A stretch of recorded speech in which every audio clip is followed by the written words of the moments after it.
Real quick, bisphenol A and two other chemicals have now been linked to infertility in a bunch of recent studies. This is according to the Environmental Health News, which you can look up online.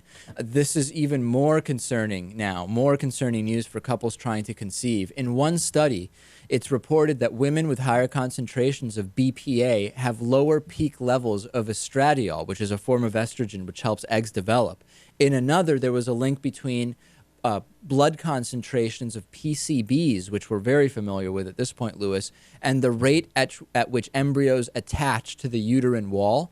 And then there was a third study which says women with the highest HCB levels in their blood are more likely to experience failed embryo implantation. So this is very alarming. Here's the really alarming thing.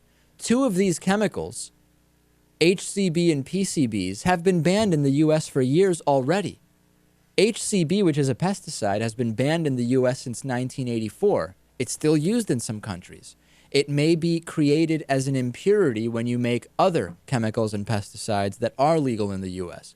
PCBs have been banned since 1979. They still show up in 95% of Americans older than 12 years old. So even though we've regulated the use of these, they're still in the system, and they're affecting the ability to have children in women. Is it a surprise that they're still in the system? No, not to me.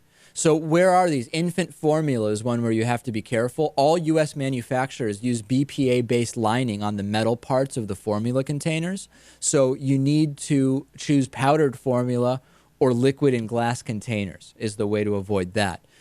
Canned foods, BPA leaches from the liner into the food itself, right? So kids and pregnant women should limit canned food altogether. Beverages have some BPA, less, but they do have some. Canned pasta and soup has the highest level.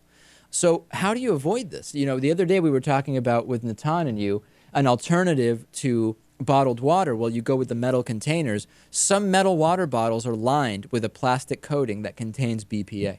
So even that appears to not be a safe bet. Mm-hmm. What do?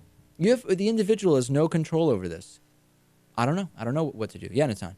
I use an old glass milk jug, and it works pretty well. I mean, it's really heavy, it's fragile, but no BPA. I heard you're not supposed to do that. I heard you're not supposed to put water where there was in milk. It's all about sterilization. So what, are you boiling the whole thing?